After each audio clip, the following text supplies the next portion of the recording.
สบายดีและสวัสดีเด้อพ่อแม่พี่น้องชะนางกับสิไปโมบุญต่อเนาะต้นชะนางก็เฮ็ดต้นหนึงแล้วก็สิโมบุญน้ำชะนางกับโมช้ำได้ซ้ำนี้พ่อแม่พี่น้อง50,000กีบกับข้าวขันหนึ่งกับต้นหนึ่งต้นหนึ่งกับมีอยู่20,000พ่อแม่พี่น้องชะนางกับมีเนาะกับโมช้ำนี้ไปเบิ่งดูกันเลยพ่อแม่พี่น้อง ถ่ายไปแล้วบ่นี่ตามกำแพงไปมีแต่ละคู่เอาเห็นแล้วลงเงินแล้วค่ะ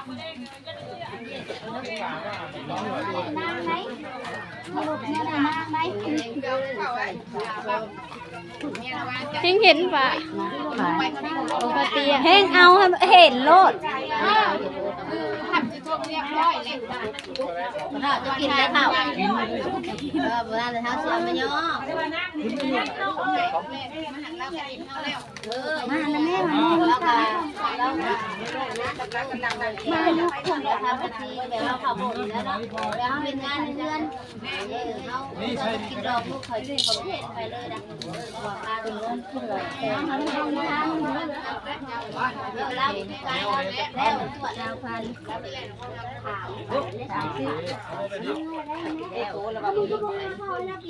โยจะบริแต่งเขาชุดมันจะว่าเห็นแล้วแต่งเขาสนามเรียนถูกว่าจดมันจะเป็นอย่างนั้นแล้วนะพอได้มาไปบุญจะไป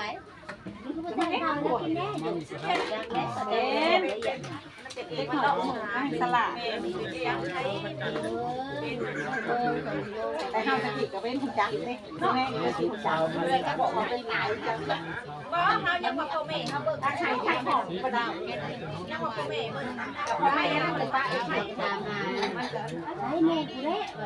ดวงเงินละเมื่อแต่สิเป็นโมหลายหลายแล้วเป็นมาจะได้ไม่ยากหน้าต่อตายแล้วอ่ะแม่แล้วเป็นแบบฉันมาแล้วเราเป็นยังไงเราอยู่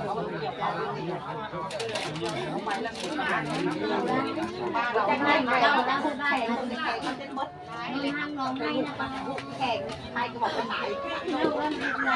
ไปมาหน้าบนของอะไรเงินใหญ่ลบให้ในแหวกไม่ได้นับในพี่น้องแล้วไปในเพื่อนเขาเข้าไปเขาไปนั่งเลยโอ้เข้าไปกับแม่ได้หลายสาวเข้าไปยังเต็มที่ไม่เต็มมาตำหนักเต็มไม่ใช่เต็มเวลาไม่ให้เราอยากที่ต่อยจะดูอยากเลยไปที่ได้เกิดเป็นทางขนาดบอก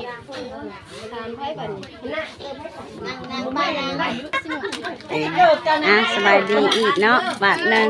เด็กน้อยมาเป็นมือกล้องให้แม่พ่อแม่พี่น้องบอกว่าสีมืออะไรเจ๊เชิญจะเผาเมื่อเด้อพากันอยู่น้ำกันนี่แล้วกินข้าวกินน้ำก่อนป้าเอ้ยให้เกิบนั่นน้องกาแฟน้องตุ๊กเพิ่นค่ะ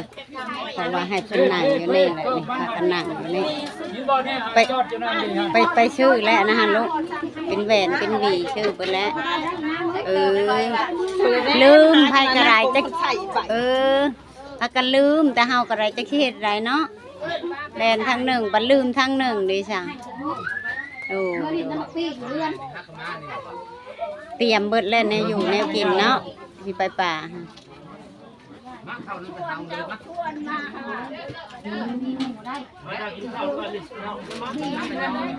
น้องตุ๊กกินข้าวแล้วตุ๊กเอ้ยกินข้าวแล้วลูกกินอิ่มแล้วกินมันอิ่มข้าวกินข้าวน้ำพัวเจ้าเลยฉันไปใช้ลูกไปเยี่ยวข้าวบ่บอกใครดิ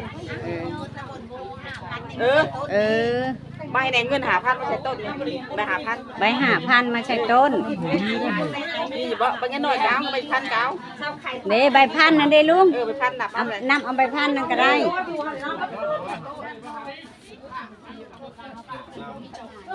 เป็นอะไรพากันอิ่มมีบ่กินข้าวกินน้ำมันป้าบ่ ยันว่าโอ้ยอะไรแหละกินนึกอยู่แน่กินก็ได้เนาะขอโทษขออภัยนำนี่แหละจะเกี่ยอะไรมันบ่มีเนาะก็ได้บ่โดยขมุกขอบใจมาอยู่มาเผาน้ำกันนี่แหละเฮ็ดอะไรแหละในเฒ่าตานายก็ได้เชิมชามเพิ่นลงมาวัดหั่นนะมาให้แน่คันโดยมาอุ่นมาแอนน้ำกันนี่แหละจักสิเพิ่งพาไผ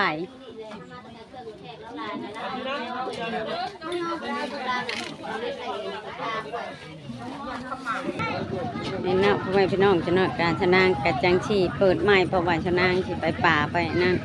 สิไปป่าไปเอิญขวัญผลมาตอนนี้ชนะชีพักเบรกไว้พ่อแม่พี่น้องชนะกันได้มาป่ามาเอิญขวัญเพิ่นเมื่อเอากองบอกกองบุญได้ลูกชายเพิ่นกะโอ้ยเอ้ยสบายดีเนี่ยลูกสบายดีอันเดลูกชายเพิ่นแหละอันนี้ฮันกับมาน้ำกันเฮ็ดน้ำกันนี่แหละพ่อแม่พี่น้องถามว่าลูกชายเพิ่นไปใส่และเห็นแล้วเด้อบัดนี้ชาวนางบอกแล้วนี่แหละผู้นี้แหละมาน้ำกันเบิดชาวนางชวนลูกชวนเต้ามาน้องแต่น้องตุ๊กข้าวโอยมาน้ำกันน้องตุ๊กบรมาบอกเพิ่นบรมาเพิ่นแบบถือผ้าคาท้องแล้วเลิกบ่ให้เพิ่นมาน้องกระแตมากับผัวแล้วก็กับหมอโอยนางกระไรมาฮอดแล้วพ่อแม่พี่น้องมาฮอดป่าและอยู่ใส่แหละผมเพิ่นชะนางกับบริมามือนั่นกะหรือว่าในใดชะนางลืมเลยพ่อแม่พี่น้อง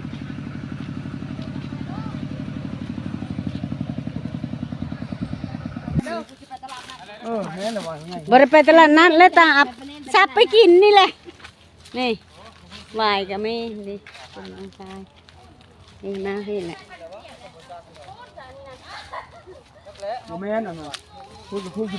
นายชายก็อัมพูน้อยๆตอนนี้แม่นี่แหละลูกมันน่ะนี่น่ะมาจอม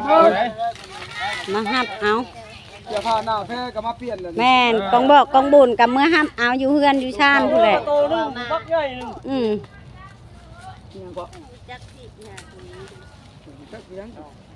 ได้กับพัวมาให้มัด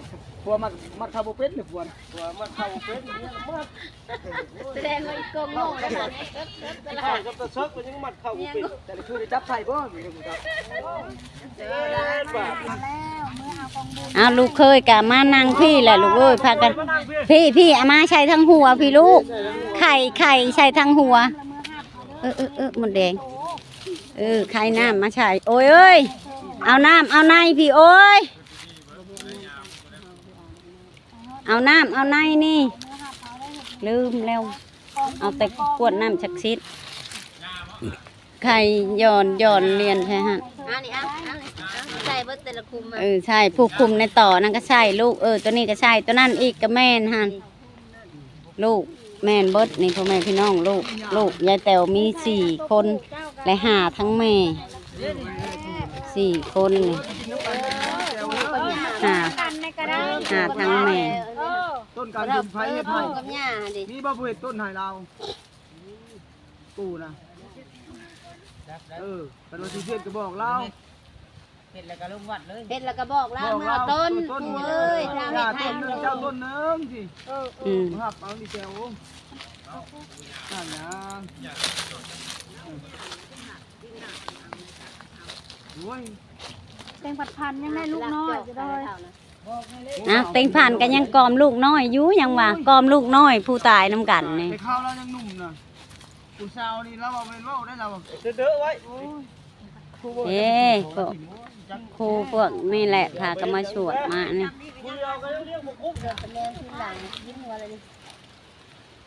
มาสวดเด้อมาสวดจีเนาะที่ลูกนะเบิ่งเด้อไอ้แรกเลยลืมเลยไอ้แรกสวดโอ้ยแรกมันลืมเร็วถิกมาพี่เด้ถิกมาลูกเอาเนาะเดี๋ยวเอ้ยไปลูกหลานเงียบมาพี่จังบ้านทางเมืองไปลูกเงียบเข้ามาอยู่ใกล้กันทำทานได้มันผมเป็นลุงกองเมื่อไรลูกเต้าทักเอื้อยไปแล้วคงและบุญนำพาน้ำมิตรแน่รับจังก็ขอจังทีมงานนั่นนะ เอาเตียงเบาเตียงบ่ บ่สาวไหลแล้วก็สาวอันนั้น ชวน สาวนวล มีแหงลูกเต้าเอาอ่อนคือกันไอ้น้องคือกันเอามาสั่งบุญทำทานเลยกว้างเขาขวางเด้อแถวเด้อเขาดีๆมีแหงโตไปแล้วก็ให้เกิดปวดทุกข์ปวดสบายเนาะเป็นหลักความเชื่อจะนับร่วมกันภาวนาตัวห้องขอเกิดดวงวิญญาณของนางแต๋วเนาะที่เป็นพ่อเป็นแม่และเป็นญาติพี่น้องดวงรับไปที่เฮาสั่งบุญทำทานในวันนี้หากคนมีบาปกรรมอันใดเนาะในโลกนี้ก่อนห่วมโลกน้ำกันเป็นเรื่องวาจาคำปากคำเว้าทุกสิ่งทุกอย่างก็ขอพระองค์เราโทษโทษพิษ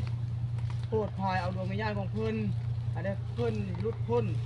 แล้วมาหับเอากองบุญกองทานที่ลูกเพิ่นสร้างในมื้อนี้เนาะให้เพิ่นประหับจับเอาขอพระองค์เจ้าจงโปรดพายโทษให้เพิ่น พานามพระบิดาและพระบุตรและพระจิตสาธุ เดินเสด็จมาอุปาจิตเจ้าเส เดินเข้ามาด้วยใจของสัตตาบุรุษ และพระเจ้าในพระองค์พระองค์ขอใส่พระจิตพระองค์มาและสิ่งทั้งปวงขอญาติสร้างขึ้นมาและพระเจ้าเป็นผู้เป็นที่ขึ้นมาโอ้พระเจ้าข้าพระชนใจบนสัตตาบุรุษและความสวรรค์ของพระจิตขอให้พระจิตนั้นบนในข้าพระเจ้าที่ได้แนะนำเพียงธรรมและที่ทรงมีเดียความรู้จากพระองค์เสมอเดชะพระจิตทุกข้าพระเจ้าของข้าพระเจ้าทั้งหลายสาธุโอโนบายโอพระบิดาโลกาผู้นำพระจิตคือแต่นำเงินมีและสมุทรไปสาธุสมนาคุณโอพระเจ้าข้าพระเจ้าสมนาคุณพระองค์ย้อนคุณต่างๆถึงพระอุทัยทานให้ข้าพระเจ้าจนทวันนี้เป็นต้นพระอุทัยสร้างข้าพระเจ้ามาให้พระคุณลงมาพูดไทยและการงานและข้าพระเจ้าให้เป็นกิจการเป็นลูกของเราและของพระกิตาจารย์สาธุขอแม่พาและนาคุณโอ้พระแม่ปกติและนาคุณทางาขอวอนพระเจ้าให้ข้าพระเจ้าทรงนำความเชื่อจากพระองค์ผู้เป็นพระเจ้าดำรงชีวิตและสาวกและสามมือสาธุแสดงความเชื่อโอ้พระเจ้าข้าพระเจ้าจะฟังสิ่งทุกข้ออ่านเข้าใจให้สำเร็จและพระกิตาจารย์บอกเป็นเช่นนั้นทางนี้ก็จะพระองค์หนวดและก็บอกเพียงนั้นแล้วสาธุแสดงความไว้ใจโอ้พระเจ้าข้าพระเจ้าไว้ใจในว่าเดชะพระบารมีของพระพระองค์ได้สร้างเมืองทั้งหลายผู้มาให้ได้สุขสำราญขอพระองค์จงทรงสารนิยานทุกไว้สำราญขอพระวิงวอน ไปนะแม่เจ้าค่ะ วิญญาณผู้ตายทั้งหลายด้วยเถิดเขาได้ลงบังเกิดเป็นคน ไปนะแม่ลูก ทนถูกสำลับวิญญาณขอพระองค์จงประทานพระกรุณาวิญญาณผู้ตายทั้งหลายด้วยเถิดเยซูมาริยาโยเซ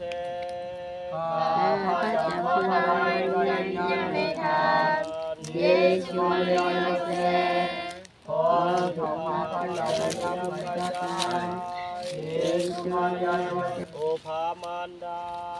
ขอลูกไหลมาเบิ่งแม่ขอแม่อย่าเสื่อเลยตามความวุ่นวายกับพวกลูกไม่อยากประสนแต่คนใจคนกันดานตรายไม่เสมอเลยโอ้อาจารย์ลิวเงินเดินสนใจพระเจ้า ดวงประทานศักดิ์สิทธิ์ของพระเยซูเจ้า แม่ตาพระข้าพระเจ้าเถิ ดว ด งประทานบริสุทธิ์แม่พระมาเรีย อ่อนวอนแซวเถิดอ่อนวอนแซวเถิด ยิ่งทั้งหลายของพระเจ้า อ่อนวอนแซวเถิ เท ด วดาผู้รักษาตัว อ่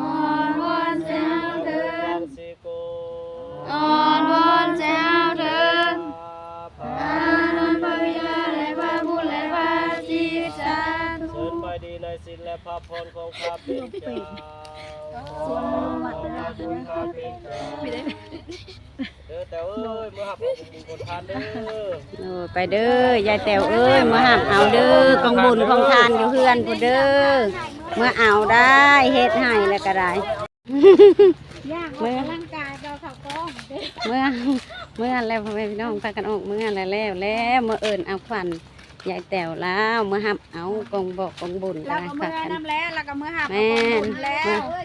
ทั้งปูทั้งหญ้าทั้งสร้างแล้ว แม่นพากันเมื่อหับเอาแล้วมีต้นมีอย่างอันน่ะเป็นกระเฮ็ดต้นให้ต้นหนึง เอามือหับเอาแล้ว เมื่อนั่นเอาเลยอย่าให้เขาญาติเขาชิงได้เมื่อเอาได้ มาแล้วก็บ่ให้ญาติให้ซิงแล้วโตผู้เดียวแล้วเอากับลูกกับเจ้ากับย่ากับปู่เจ้าแล้วเนาะ แม่น ให้เอาให้ได้เบิดได้กินได้อยู่ให้อิ่มแม่พี่ แม่น ขึ้นสวรรค์สันผ้าก็มีความสุขให้ทุกข์ให้ยากคือเก่า ให้ไปเกิดไปสู่จุกติบนมันนั่นบานี้ค่ะบนห่างบนมีบนสนุกบนสนามเด้อได้บุญได้ทานแล้วก็ได้นะเนาะพ่อแม่พี่น้องชะนางกันสิเบรกไว้เมื่อหอดเฮือนชะนางกันจังชีถ่ายให้เบิ่งอีก ได้หักใส่ร้ายบ่ได้แล้วแต่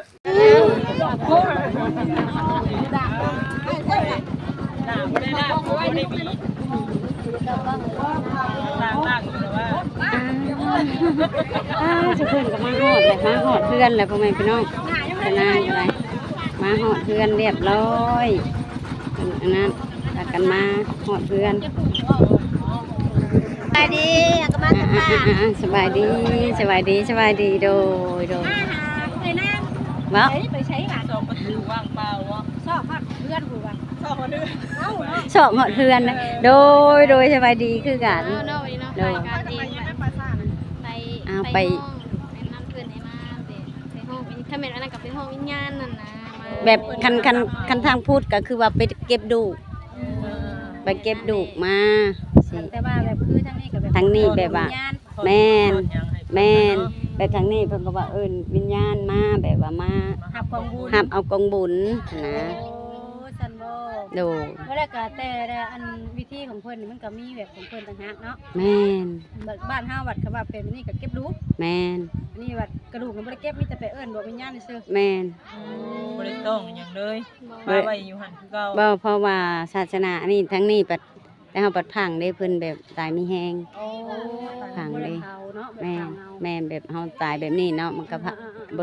เผาบ่ได้ศาสนาพุทธก็คือสิเผาบ่ได้คือกัน เผาบ่ได้คือกันเผาบ่ได้แม่นมี แต่คันว่าอันนั้น คือกัน แม่น คือกันเบิด โดย คือว่าบ่มีเดียวเนาะ ป้าสป้ามีแต่ว่าไปพุ่นแหละเนาะ มีน้ำเพิ่น แม่นเพราะว่ามายังบ่ได้กินข้าวกินน้ำเนาะ โดยยังเลยยัง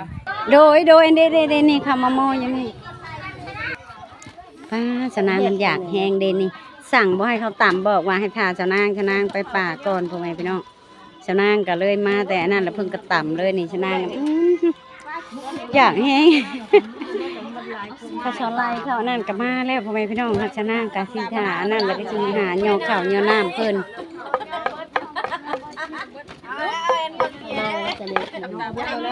อย่ามันพงเด้อ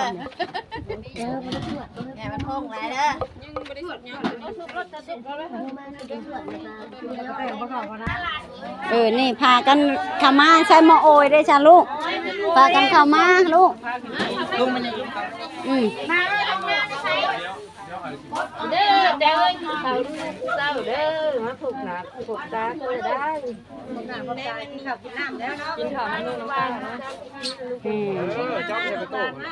จับให้ประตู มาหักกันเอาแล้วกองบุญกองนึงให้พนักงานใส่ซิ่งได้ มาแล้วกูจับกูให้ง่ายก็สิบอกให้ ให้ฮอดให้พึ่ง เห็นมาหลายเลย กินโลดลูกเอ้ย กินข้าวนี่ลูกกันเนาะกินน้ำเพิ่นน้ำ กิน กินข้าวลูกเศร้าอีกทุกทีน้ำเบิดล่ะยังตีน้อยช้อนโตนั่นมันบ่ได้เลย กินลูกกินจะมาติดแน่นะคะ น้องเป็นพี่นะคุณแม่กินให้อิ่มน้องไม่ยากกินหมดแล้ว มากินข้าวกินน้ำน้ำกันเอาดวงวิญญาณเพิ่นมาแล้วก็มาให้ลูกให้เต้ากินข้าวมาอันนี้ก็ไม่เท่าเพิ่นน้องตุ๊กน้องแต่ลูกเขยลูกกัน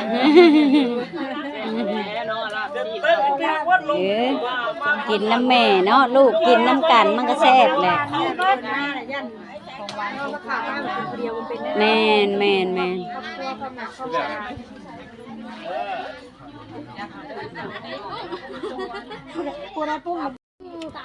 ตำกล้วยทะนีทีมก่อนทนาง เอามาคั่วเลยเฮ้ยลาบดิบนะทำมันดกองเธอ สิได้เข้าพุ่น แค่ เฮ้ยลาบจุกเลยคือลาบดิบนะมาขั่วลง ส่งแห้ง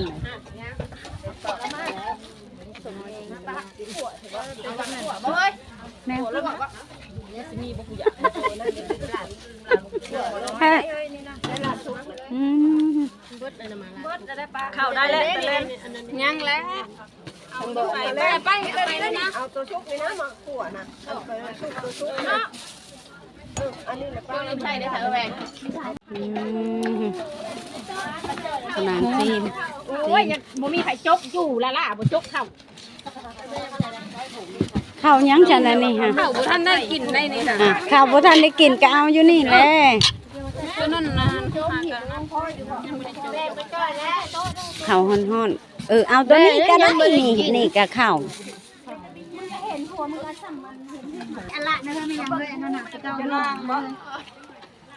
นางมาน้อยหมูน้อยหายังอยู่น่ะบ่กินไหม พากันกิน2คนนี่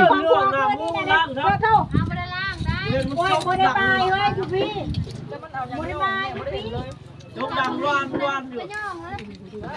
มากินแล้วก็แหวนก็ได้ จักสิตังไปซะเห็นบ่เห็นบ่เห็นบ่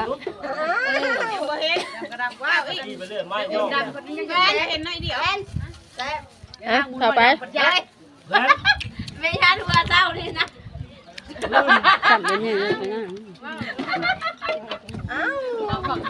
ป้ากูบ่แน่ปวกกูปวกว่า โอ้ยมือกล้องก็เฮ็ดดีนะกว่าเห็นตาป่ะมี่เห็นหน้านวดก็บ่เห็น ว่าบ่แม่นความลาวบ่จ๊ะ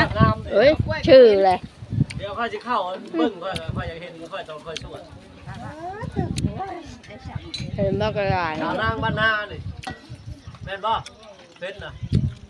นางบ้านอยู่เงี้ย นางมันดาวไปบ้านอื่นแล้ว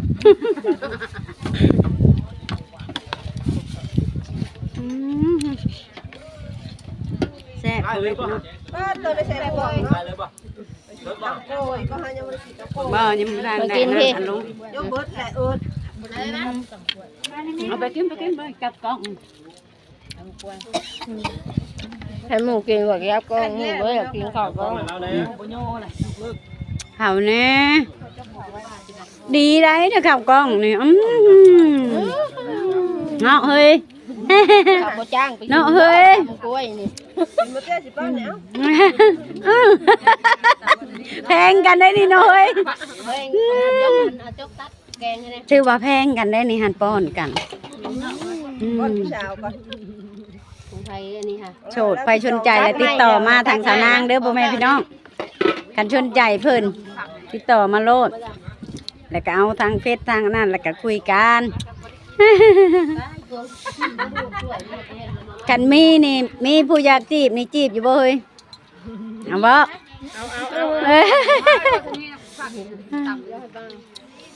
บ่จีบลองเอาเลยว่ะแม่ล้อเถอะเอาเลยเถอะ จิบก่อนแล้วเนาะเอาเลย ต้องคุยกันก่อนเนาะ ลูกเราออกมาล่างไว้ไป พ่อแม่พี่น้องชะนางเขาเบรกไว้ก่อนยันเพิ่นอายกินข้าวกล้องหลายแล้วก็ได้ ดาวนางบ้านนาเพิ่นอายุหลายคนเราใส่ได้ มึงแน่เพิ่น เจ็ หา บบ่ได้อายุ เมียมากินอยู่พี่กันรีดแลนมานะหาเมียได้เพิ่นหาย่านแต่เมียเพิ่นไปหาผู้อื่นพ่อแม่พี่น้อง เอามาได้จะไม่ได้ลายตาบ่ ไล่คนน่ะเขาไล่ตา แสดงว่าถึง ป้า อ้า ป้าว ชนะ ลอง 46 47แล้ว ลอง เราก็ได้เลย จะหาโอกาสตาลิลิตเขาโอ้ประกันนั่นคือเจ๊ จะได้บวชพลังเลยนะ คือแล้วเว้ยคือแล้ว ไม่ได้ไม่ได้ไม่ได้ อ้าว เรงตาแก่แล้วนี่นะ ลายตาอีกเลย ไล่ก่อนนะป้า บ่อ้าวมันเป็นหยัง นี่คือครับ เอามาเบิ่งดูหาคนที่ลายนี่ลายตาใช่บ่ เวลาเขาหันไปหันมา แสนหนึ่ง 1,000 บ่ อันกีบนะ บาท เนี่ยมาบ้านกีบ เอาเบรกก่อนพ่อแม่พี่น้องลอง ตัดสุดใจ มันก็แจ้วไปจ พ่อแม่พี่น้องชนะก็ได้มาเตป่าแต่อันนั้นเรียบร้อยแล้วบัดนี้ก็ได้สิย่อข้าวตอนเที่ยงแล้วเรียบร้อยบัดนี้ถ้ากันย่อข้าวย่อน้ำแล้วเลยพ่อแม่พี่น้องชนะก็มาถ่ายไปเอิ้นวิญญาณของเยแต๋วเพิ่นก็มาหับกองบอกกองบุญแล้วก็ข้าวเสาไร่นั่นก็เพิ่นก็มาแล้วพ่อแม่พี่น้องชนะก็สิไปหาเฮ็ดอยู่เฮ็ดกินชิครัวอันนั่นแหละจะไปเบิ่งสิไปย่อข้าวย่อน้ำเพิ่นหักชนะกับคลิปนี้ชนะกับสิจบไว้ก่อนเนาะพ่อแม่พี่น้องบ่ว่าอีกทีหลายๆท่านบ่ว่าอยู่ในหรืออยู่ต่างประเทศเนาะที่ครับรับชมและติดตามคลิปของชนะก็ฝากกดไลค์กดแชร์กดกำลังใจชนะเด้อพ่อแม่พี่น้องตัวใดชนะว่าผิดกับชนะกับขอโทษขออภัยเด้อบางทีกับว่าหยอกว่าหัวน้ำกันไปนำพ่อแม่พี่น้องชนะก็ได้สำหรับคลิปนี้ชนะกับมาซอยเวียกซอยงานกับจนแล้วแต่กันยังบ่แล้วพ่อแม่พี่น้องเพราะว่าตอนประมาณบ่าย2 โมงแล้วก็สิฮุบกองบุญลงไปทั้งโบสถ์ชนะกับชิทายอีกท่านึงพ่อแม่พี่น้องตอนนี้ชนะกับสิจบไว้ชำนี้ก่อนเนาะสำหรับคลิปนี้ชนะกับชิลาบแล้วพ่อแม่พี่น้องก็สบายดี